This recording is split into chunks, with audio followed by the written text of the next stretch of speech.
All right, ladies and gentlemen, welcome back to another edition of the Single Parents Daily Podcast with your hosts, Chady Dunmore. and Evan DeMarco. Things are weird. Yeah, it's smoky outside again. What's up with that? It's smoky outside. Yes, it's it's the zombie apocalypse, as we've talked about.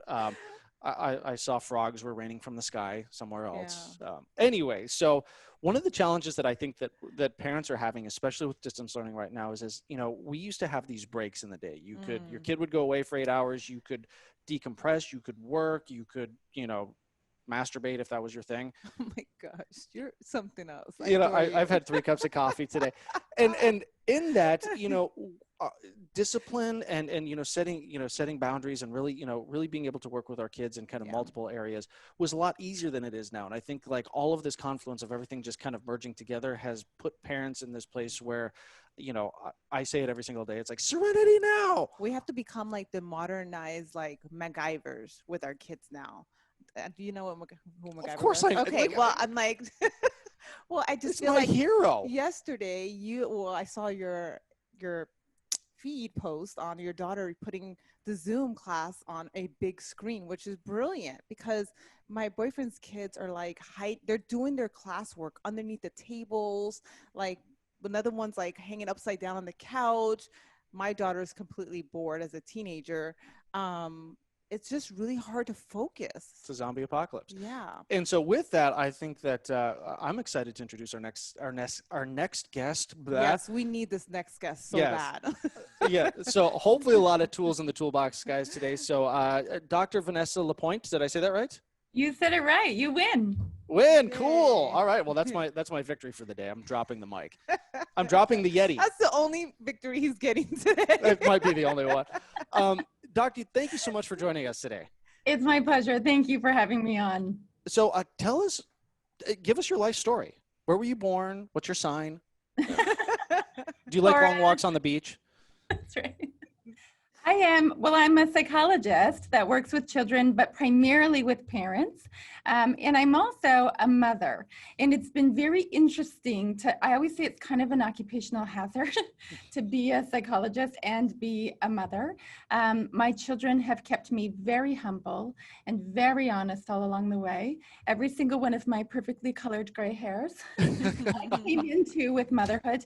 And their father and I separated and then divorced 4 years ago. So I've been navigating the journey of figuring out how to do that while still really working to come alongside my children and honor their development in the best possible way. So I always tell people, you know what, like I may be the doctor lady who wrote the books, but I'm in the trenches. Those who can do, and those who can't teach. And so I'm just, we only teach what we have to learn. And on my darkest days, I sometimes wonder, like people actually pay me money to tell them what to do with their children, right? And so it's all about keeping it real and also shining your light where you have a light to shine. Wonderful. Well, I guess on the divorce, single parenthood, congratulations. Welcome to the club. Yeah. We're growing in mass. I saw a wonderful meme, and because it was a meme on social media, it's totally true. Yeah. But it was like the number of people in the divorce line, after COVID. Mm-hmm. So I think we're going to have a lot of new recruits to the single parent journey after all of this. So let's talk a little bit about, some of the stuff that you've worked on. I think some of the things that you're more well known for, the book, and really kind of getting into the nuts and bolts of how you're dealing with this shit show. Yeah. Help us. Be the cup of coffee for us right now. Because I'm going to cry. If I don't laugh, I'm going to cry right now. Yeah. Well, I mean, I think there's so much stress that has whatever was pre-existing, whatever was going on for us in our family systems and in our relationships and with our children pre-COVID has now become amplified. And so we really are seeing people struggle. I was doing a webinar very early on in lockdown, and I had come into the office, which is shut down, to do the webinar.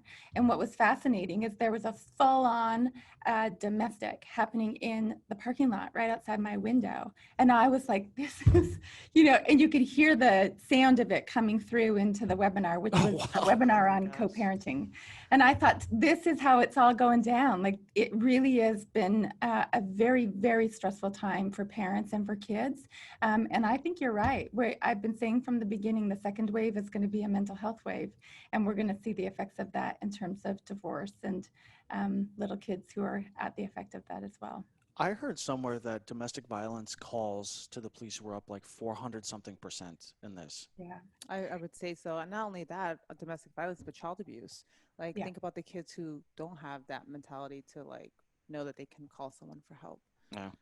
You know, And sad. that our schools, I'm in Canada, but I imagine it's a similar kind of situation in the US, that our schools have actually been providing sort of this social catch-all system for our kids.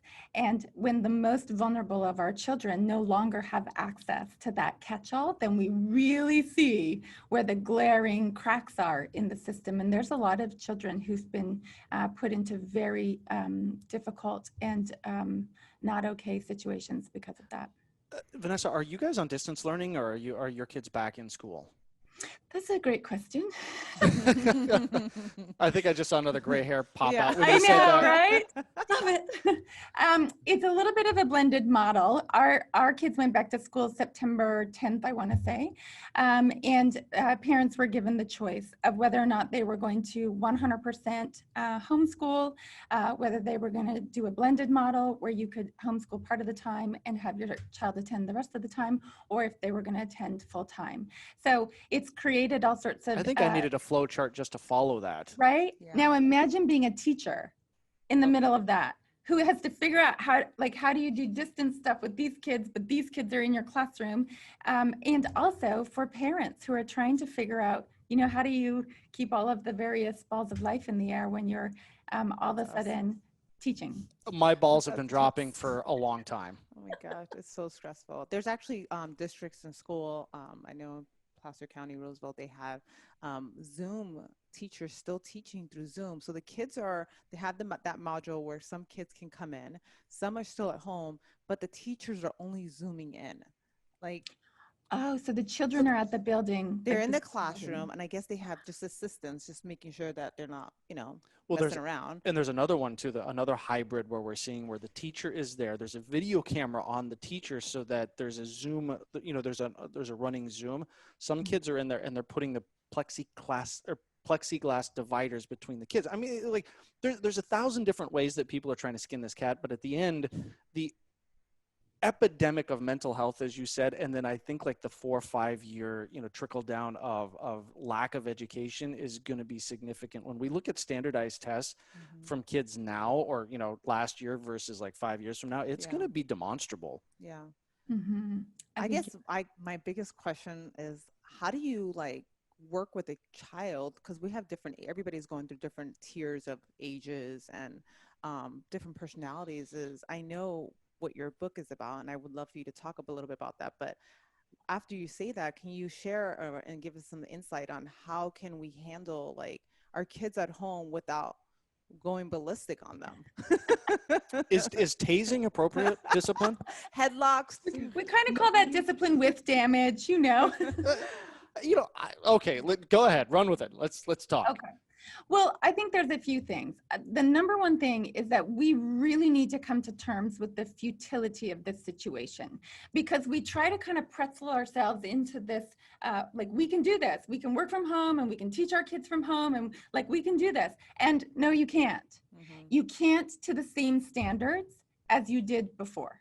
And so that's the futility that we all just need to make sense of. And once we've really absorbed that, then we can develop a mindset that allows us to adapt and figure out how to be resilient in the face of all of this.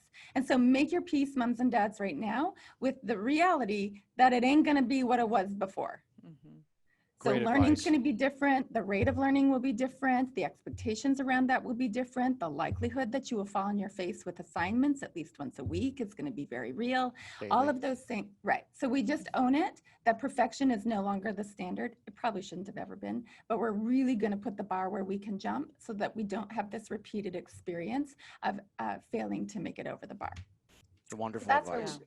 Yeah, that's something that we all should remember that. Well, single parents, I think, get that out of the gate, right? You know, there comes this point where when you're married and you're parenting, you know, things get done a little bit more efficiently. And then when you're divorced, it's just like, you know, It's all on you. yeah. And I remember we had a single dad on the show one time who said, you know, I was like, when my wife did all the cooking, she did all the cleaning. It's like, you know, in the beginning, I was sending my kid to school with lunch with like a bottle of ketchup and a protein bar. You know, like, you know, it's okay to fail, but once we fail or once we kind of lower that expectation, then what?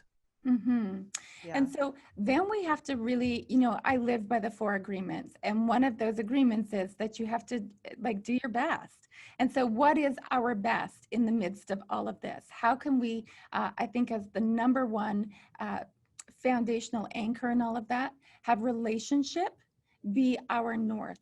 So your number one job right now is to be a mom or be a dad. Your number one job is not to be a teacher.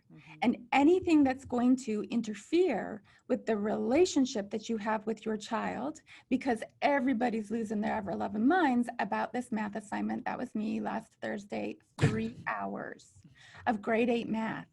And like, I'm, you know, I think I'm reasonably intelligent. It was like, I was kind of over it. So that you have to keep relationship at the forefront, which means that we're going to call it when we need to call it so that we don't sink the ship of relationship, because relationship is going to be what saves our asses through this pandemic situation. And in fact, I actually think, you know, nothing happens to us, everything happens for us, that COVID-19, this global pandemic has occurred so that a giant pause button would have been pushed, with Mother Nature sending us all to our rooms to think about what we have done. I like and what that. we have done is we have forgotten the truth of who we are. And the truth of who we are, human beings and souls, here to remember that. And we have to get refocused on the things that matter. For us as grown-ups, we got a divorce rate pushing 60%. There be a reason. And for our children.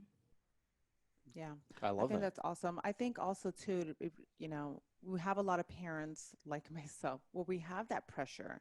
We have that pressure because my daughter's in high school now. So these grades matter. As much as I want to be like, oh, it's okay, babe, let's, you know, keep our relationship. I feel it feels heavy on me to like make sure she's doing her assignments. How is she doing her tests? I'm being like the tutor, like lunch, all that stuff. So but it is important to remember that, you know, there's only so much that we can do. Well, and on that note, I think that there's definitely something that has to be acknowledged. And we've seen a lot of this in the news, is that colleges are going to have to completely rewrite the admissions policies. This, for the next couple of years, you know, the GPA, the standardized test, all of this, for all intents and purposes, might just go out the window. And you know, it's, how do you do it? You're not a teacher. You know, not only are you not a teacher, but you're not a teacher of high school classes that, you know, geography, US history, you know, algebra, calculus, all of these things. Like, how can we ever expect a level of education, as you said, you know, to be the same this year as it was next year? And colleges have admittedly said that there's no way that they can hold kids that have gone through COVID in the high school era to the same standard that was held before. So it's going to be really interesting. I think college is going to change drastically in the next couple of years. And maybe it needs to. Yeah, I think that's a good point. Is you know, I mean, it was the whole thing was broken anyway with the whole college admission scandals here in the U.S. Like, this is the tipping point for it. So I love what you said. You know, you bring in the 4 agreements. Those are things that we've talked a lot about on the show. How do we, in the midst of all of this, besides tapping out, you know, really make relationship with our kids the guiding star, the true north for weathering this? And when do we segment out the essential component of school versus the essential component of maintaining and building that child-parent relationship? Yeah. So when I talk about relationship, what I've come to make sense of in the last several years is that everybody on the planet wants one thing, and that is to be seen and to be heard. What was that? So, to be seen. I'm sorry. I'm just, you know, I'm in smart ass mode today. She's like, I got you. You got me. To be seen and heard. And so that's the foundation of how we approach relationship with our kids, which means that if you have a child, be they 6 years old or 14 years old, who's really struggling with something to do with school, your first job isn't to fix it. Your first job is to see and hear them. That's really frustrating. I get, it's not normal. This isn't how we're supposed to be doing it, right? You got to be feeling really overwhelmed right now. If I were you, I'd be feeling the exact same thing. So you join with them first. That's the foundation. And then once that's in place, do understand, because I often don't talk about being an attachment parent because there's so much, pop culture attached to the word attachment parent. But that's what I am. I'm focused on connection. I'm always talking about the science of relationship, and not the pop culture, not, that you eat organic kale and have hairy armpits and hug trees, but rather that you're really focused on relationship as how you do this thing called life. And lots of times people hear about that and then they think, oh, so my job is to make my child happy and to never do things that upset my kid. Wrong. This is not Flowery Meadows Parenting 101. This is about how we show up for our children, and what our children need is for us to, I talk about it as staying at the peak of the mountain, where the views from the top are really splendid. So you want to stay at the peak of the mountain, but the slope on either side is very steep. So you have to have balancing forces that are going to hold you in that peak position. And on the one side, you do need to be kind. You need to be heart open and heart forward in the way that you are parenting your children, especially right now. And on the other side, you need to match it with being firm, where you have rules and boundaries and norms and expectations, because children panic in the absence of that. It's like going to drive over a bridge and somebody's taken the guardrails off. It doesn't feel safe anymore. And so kids can't drive over the bridge of life if parents are like, oh, chill, it's COVID times, forget about it, right? You still have to be firm, but you have to be firm without being an asshole, is kind of how it adds up. Yes, elaborate on that. Yes, please. Elaborate on that, because I am a Latina woman in the house, and I have a teenage daughter who's just started high school, and this is where it's like it's getting hard for me now. I feel like, there's two different stages: the walking stage when they're 2 and they start walking and touching shit. Now I have a teenager, and she's very wise, but she is under the life of COVID, and it's stressful, and there's a lot of emotions, and there's a lot of deadlines in class because high school is different, and I need help. So for me, I think like I've actually, when you're listening to them, you're saying, that relationship is the most important, right? 100%. But I want to hear more on like what do I implement as far as like the structure? Because I do feel like all of us need structure. We need to feel like, okay, those boundaries are super important. Like, I'm not going to say that to my mom because she would flip on me. Or I need to do my assignment because if my mom finds out I don't do it, or I fail that test, she's going to like reprimand me or take my phone away. So I do that as a parent in general. I feel like it works, but I want to hear from you to know that it's a good thing and I'm not being a bad mom.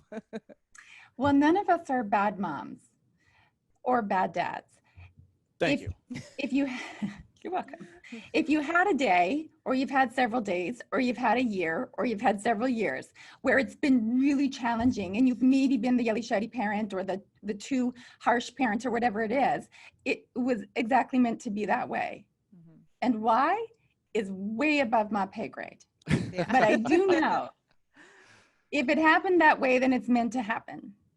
And so what I heard and what you were saying is that you're really working to find the firm side of the mountain. Like, you want to have those rules and those structures in place because you hear that that's what's good for kids. And you've probably witnessed that things tend to go a little more smoothly in your home when you have those structures in place. The interesting thing is that we often think that the only way to maintain our position with those structures is through fear. So I won't say that because my mom will freak out. Yeah. I won't do that because then my mom's gonna blah, blah, blah, blah, blah, right? And so when we go to that place, we end up parenting from a space of fear in a way. Yeah. And we come into that really naturally because the dominant sort of culture of parenting for the last many years. There were some very prominent books written in the 1950s that kind of changed the landscape of parenting as we know it, which means that we were all raised by parents that sort of held to what I'll call behaviorist theories, meaning I don't like this behavior, so then I'll do this, and then the behavior will change, right? Cause and effect. That's right. And there's something to be said for all of that. But then what we realized is, oh, hold on a second. We're a social species. And so what we didn't realize we were doing, and all along the way, so we all were parented this way, and we are all parenting this way and learning how to unparent this way. What we didn't realize we were doing is that we figured out subconsciously, I don't think ever intentionally, that if we challenge the relationship, then our kids fall into line. So think about something like a timeout. The most important thing to children, to the human child, is relationship. So a baby gets born and they can't actually see very well, and they're kind of trying to get their eyes open for a while. And as soon as they get their eyes open, if you watch them, what they do is they're scanning the room, and then they find your eyes. And then that becomes like the only thing that exists on the planet. And I can tell by both your faces that you've had a newborn baby. Lock your eyes like that, right? They know to do it. It's an instinct. And in the moment that you end up in that gaze with a baby, something happens to you. Like your body is being flooded with oxytocin, the bonding hormone in the body, and you're like, that's it. I'm gonna leap tall buildings in a single bound and jump in front of trains for you. I'm in, right? Because they looked at you. That's the potency of our social species. And so there were some studies done in the 40s and 50s looking at why it's so important and landing on the reality that in the absence of relationship, human babies die. You can feed and water and clothe them, but if they don't experience being loved, they develop a condition of failure to thrive and they will die. And I've worked with babies in my practice through the child protection system who are dying because they've never had the experience of being loved. And so the dose is love. That's the treatment. That's the intervention. So then bring that back into the sphere of, everyday parenting and discipline, and think about something like a timeout. So our most essential need, more important than food and water, is connection.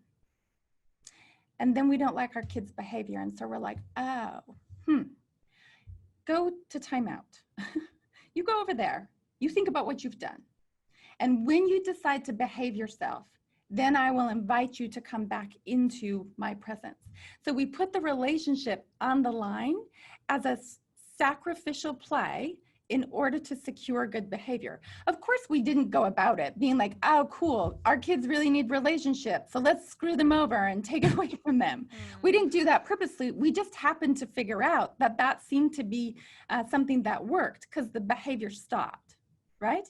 The problem is that it begins to convey to our children a message that the most essential need that they have is conditional. And so you can walk that forward into, I'm going to freak you out by saying all of this, and then I'm going to tell you that there's another way through. But if you think about Thank things God, because I'm, my blood pressure's through the roof right now. I got you. I got you. It's going to be okay. If you think about things like consequences, or removal of privileges, or even reward systems, if we sort of deep dive into the central component of why those things work, they work because they're a relationship play. And so how do you come up with the zinger of a consequence that that consequence is going to work? You come up with the zinger because you're in an intimate relationship with your child. And so what's important to them. And you're like, aha, I shall use this against you, right? Imagine if we did that to our partners. Wait, did I do that to my partner? How long have you been divorced? 4 years, I'm working on it. So imagine, can you imagine going home to your boyfriend today, and maybe you've had like this terrible day and you bust through the front door and the kids' stuff is everywhere and you're like, blah, blah, blah. What did you do all day? Are you sitting at home eating bonbons? Like, come on, why do I have to come home to this shit show? And you get a little worked up, and then your partner looks at you knowing that you haven't slept and says, no more coffee for you. Yeah. Or maybe you need 5 cups of coffee. Tell me how the rest of the day's going, though, Yeah. with you and your partner, if he reacts to you that way. Mm-hmm. Probably not so well. But if you came home and you had a blah when you came in the front door, and then your partner looked at you and said, oh, it really sounds like you're having a tough go. Listen, babe, I got dinner. Mm-hmm. I'm going to get the kids sorted out. Go have a bath. And later tonight, I'm going to meet you on the couch and I want to hear all about it. I got you, I got this, and we're good. Now, how inspired are you to show up the next day after your terrible, no good, very bad, awful kind of day and be loving and kind towards him? Yeah. It's the same for your children. Mm-hmm. You want for them to want to be good for you. When relationship is high, it's a teeter-totter. When relationship is high, resistance will be low. Yeah. When relationship is low, resistance will be high. So if we want our kids to be doing our bidding and coming alongside and getting, on board with whatever the program is, then really the ticket to ride is to focus on relationship. Yeah. I always felt guilty that I always focus on my relationship with my daughter. I actually have a great relationship where I find myself like, okay, I got to be a parent. You got a bad grade on this and not very good, honey. Give me your phone. And then I end up giving it back and I'm like, hey, listen, let's talk about this. Why are you getting bad grades? Do you need help? Because I sucked at math too. And do you need me to get a tutor? And then when I realize when I do that, I totally get a different kid. Otherwise, it's a silent child. Like she just won't talk. And it's like. Because she doesn't feel seen and heard, right? Yeah. Yeah. So Vanessa, I'd love to chat a little bit then about how parents go probably in the go to your room, take your time out, I'm going to take your iPad away, that kind of parenting style. How do you begin to make the transition into the parenting style that you're talking about without your kid freaking out and be like, what the hell is going on? Or, how do you stay consistent with that as well? Because I think a lot of parenting comes down to that idea, like you're frustrated, you're pissed off, you're, at wit's end, especially with COVID. And so we usually end up saying and doing things that are a little out of character, right? It's the boiling point. We blow our top, you go to your room. So what are the key mechanisms in place to really begin this type of parenting, which I love what you're saying, and stay consistent with it? Yeah. So it's so perfect how you asked the question, because the answer is kind of buried in the question. Really, disciplining our children in ways that promote growth and development has far more to do with our behavior than it does with our children's behavior. So discipline without damage is focusing on where the power ought to be, which is with us, that we're controlling our behavior. I've been in this biz for 20 years. And I've worked with kids that have been, a lot of really interesting behaviors. And I have yet to meet a child who ever enjoyed that, who ever enjoyed engaging in those kinds of challenging behaviors. They don't do it for a good time. They do it out of necessity. It's communication. And so when we can really make sense of there's no such thing as misbehavior, there's only behavior, and behavior always serves the purpose of communication, no matter what, which doesn't mean we're like, oh, carry on and, keep beating on your little brother. That's fine. That's not what we're saying, but that we're recognizing that something's up for that kid if they're beating on their kid brother. Right? And so we get focused on our own role in all of this rather than focusing on our children's behavior. And then we understand that we actually have to manage ourselves around this.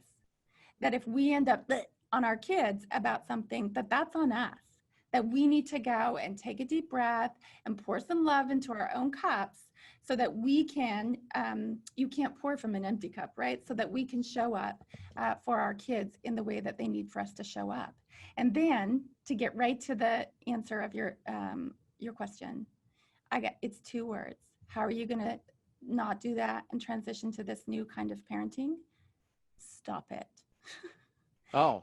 STOP, new word IT. And I say that kind of in jest because the problem is we're like, okay, this is how we've always done it. And like everything that I've ever known to do with discipline, you've just said, stop doing that. Oh my God. It's going to get crazy. And the truth is, your kids are going to be like, whoa, wait, what? And you know, those guardrails on the bridge, they're going to bump them a few times just to make sure that this new reality is actually a real thing. And then your children are going to take a big old deep breath.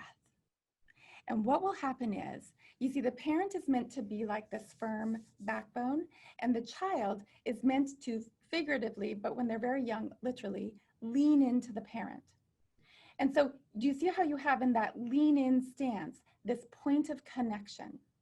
Now, I grew up a competitive figure skater, and so I am used to being on the ice in a hold, right? And so I know that it's the point of connection that allows in the world of ice dance, my partner to be able to guide me around the ice, right? In the world of parenting, it is the point of connection, the relational connect that allows us to guide our children. Because if we have that connection, when I move here, they follow. When I move here, they follow. I have a 16-year-old son, and it's COVID times. And it's been really interesting figuring out how to navigate that with girls and, you know, all of the stuff that 16-year-olds are interested in. And just girls. That's it. Girls. Actually, just you're girls. right. That's all it is. That's all it is. There might be sports in there somewhere, but it's like girls, girls, girls, then sports. Girls. And maybe even sports for the purpose of girls. Oh, totally. Yeah. Yeah.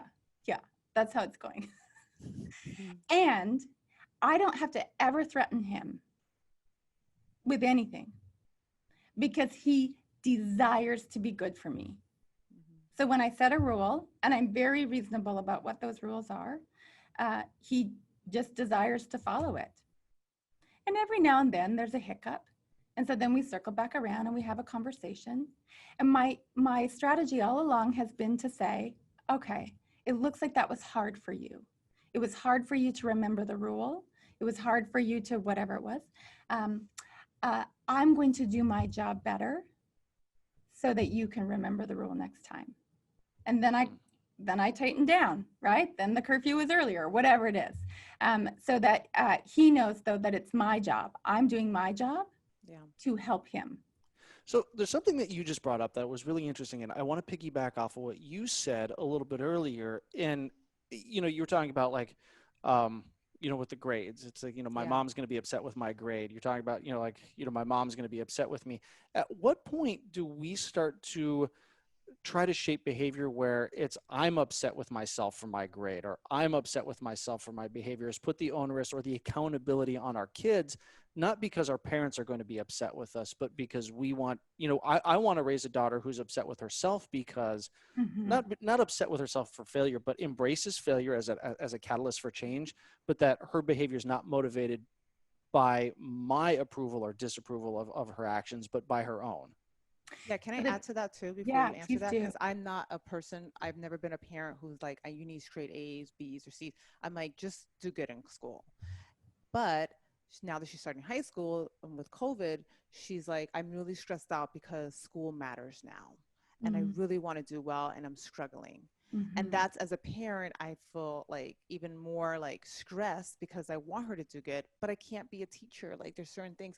So I do want to piggyback on that because I feel like I'm not creating enough structure. I'm too much worried about the relationship and her feelings. So you see, there's a really natural, and how old is your daughter? She's 14. Yeah. So there's this really natural process that happens that we don't need to help along at all because it's just going to unfold. It's like I double dog dare you to try and get in the way of it. You can't. And it's double dog dare. That's impressive. Double dog. And it's called individuation. And so it's how we step forward into becoming the fullest sense of ourselves. And when we're babies actually don't realize until 24 months of age that they're a separate being from their parent. And so 24 months is when separation anxiety tends to hit its peak because they're like, oh, snap. What do you mean we're not the same thing, right? And so that's individuation. And then, is that the introduction of the terrible twos? Yes, the terrific twos, because it means they're becoming their own person. Me, do, self. right? Yeah. They're becoming their own person. They're emerging. And then they head into the kind of those early elementary school years, believing that they are a mix of their parent and themselves. And eventually they start to transition more in the preteen years to, oh, my parents like created me. I'm partly them, but I'm really becoming my own person.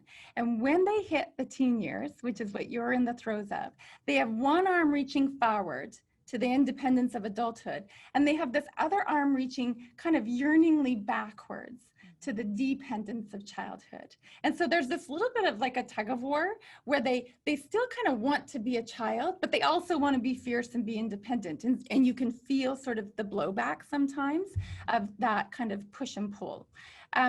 We really want to show up for our kids when they're little, parenting them in ways that never rain down blame or shame upon them.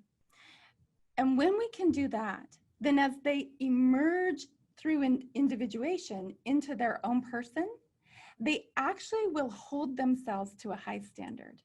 They will have this sort of built-in idea of I am valuable, I am enough, I am worthy, I am accepted, I belong. So they never feel like they have to perform in order to secure all of those things. They know that that naturally exists, which actually frees them to reach for the stars and to be their best self, rather than being like, oh, if I do that, I might fail, and oh my God, and blah, blah, blah. So it's a foundation that we begin to lay early on. And also, it's never too late to start. Yeah, I love that. Now, I understand that we're kind of limited on time, which sucks. So you're definitely coming back on the show, right? Yeah, she's too good. You're too good. So, but one thing that I would love to transition to with all of this is, this is great. Like, I think everything that we've learned, and we've just scratched the surface on what it is we can start doing for our kids, but how do you recommend parents bring the other parent into this kind of style so that there's consistency with both parents? That's a good question. And I love the sinister laugh that came with it. Dun, dun. Well, here's the truth. I danced myself right out of a marriage because I didn't know the answer to that question. And is it a waltz or more of a tango? Oh, it was like a line dance. It was like a fierce get down and dirty, boom, I'm out. The challenge was that you will parent as you were parented. And when we come to understand that for ourselves, we also have to come to understand that for our partners, our co-parents. And so one of the number one things that my children's father and I, who, by the way, I on purpose call my children's father, even though it's really long, rather than my ex, because I'm seeking to be impeccable with my word about that. And I want for Miguel would be so proud of you. Right? And I want for my children to always know that he continues to hold a place of honor in my life, even if secretly behind closed doors. He makes me mental on certain days still. The idea is that when we come to understand for ourselves that we will parent as we were parented, we can make sense of that for our partners, our parenting partners, and in honoring everybody for the journey that they're on. And what I've really come to know is everybody would see it if they could, but not everybody can. Mm-hmm. And the story behind why they can't see it is a story that would bring you to your knees. And so when we can approach from that kind of place of compassion and curiosity, so that we are joining with our partners rather than being against them in this way of parenting, understanding that it's going to freak them right out if they haven't been parented that way or done their own personal work to come into an understanding of why parenting this way might be really important. And we can see through it. We can see through the facade of the ego and the behavior into the truth of who they are. And the truth of who they are is probably that they're scared. And that they want to parent that way because they don't want their kids to grow up to, you know, fill in the blank, all this fear-based stuff. Mm-hmm. And I just wonder, and I'll never know at this point because that ship has sailed, but I wonder if for the 16 years that I was married, if I had seen through that for my children's father, what kind of miracle I might have created. What kind of sort of awakening might have happened for him had I not done it the way that I did, which was to chuck him under the bus all the time and come down real hard on him. And so from this side of all of that, what I offer back is really seek to see the truth of who someone is. And the truth is never their behavior. It's always something lurking behind it. Yeah. Wow. That is a mic drop right there. That's yeah. So I think we need to do like a 15-part series with you right now. Let's do it. Yeah, you like touch base on just all areas, not only just parenting, but just layers of why people do things, why kids do things, why we do things. Yeah. I'm going to go crawl in a hole, suck my thumb and cry for 30 minutes, then come back out and I just want to love up on my baby girl. I'm like, I'm sorry, mommy doesn't care about your grades. I'm just kidding. Oh, it's so great. You're great. Yeah. So Vanessa, again, we have to have you back, right? This was way too powerful to not have you back ASAP. But in the interim, where can people find you? Both social, where can we get the book? Is it on Amazon? So Dr. Vanessa, give us the details. Yeah, and share your module, because you have a training online course that I'm like want in on now. Oh, let's talk about that. So drvanessalapointe.com is kind of where I hang out. Of course, I'm on Instagram, Dr. V. Lapointe, I think it's easy to find, and on Facebook. My first book is called Discipline Without Damage, which is all about how to get your kids to behave without messing them up. So a few things that we touched on today. I also have created an online course where it's all sort of video modules, and you have sort of workbooks and homework that you get to do along the way, and a private Facebook group where I jump in and kind of offer some support. And my second book is called Parenting Right from the Start, which is actually a book that anybody who's ever been a human needs to read, especially the first 6 chapters, because it tells us how we become who we become, and how we then can think about that anew for the children that we are raising. And so those are the books, and that's where I hang out, and I'd love to be connected. Awesome. Well, we will put all that information in the show notes. We would love to have you back. I think, I would like to structure the next podcast a little bit more, put some guardrails up. I'm just kidding. It's but don't be an asshole. Yeah, that's a tough one for me. That's really a tough one for me. He has to always throw the last jab. And for me, you can't help it. It's my, I'm a smart ass by nature, but it's also my defense mechanism. So I know that about myself. And, I've been working, for 41 years to change that. It's getting better. That's awesome. Some days are better than others.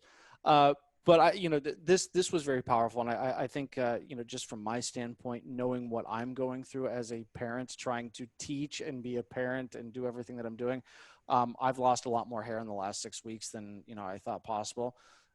It was gray and then it just went away. Who cares about hair? They say is like, don't pluck your gray hairs because they come back twice as many. And I started plucking them and then just nothing came back. You're something else. You didn't pluck anything. You're just a homeschool dad now. I am. And I love every minute of it. Dr. Vanessa, thank you so much for being a part of the Single Parent Daily podcast. We can't wait to have you back, and we will get that scheduled right away because I know that our audience is going to be like, no, more. Yeah. Yes. Part Thank 2, you. I've loved talking with you. Thanks for what you're doing out in the world.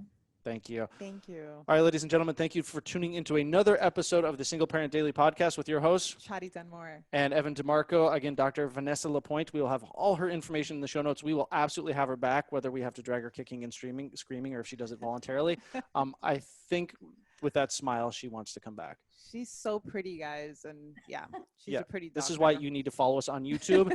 If you don't follow us on YouTube, then definitely do that on iTunes or whatever podcast you subscribe on. And until next week. Bye, guys.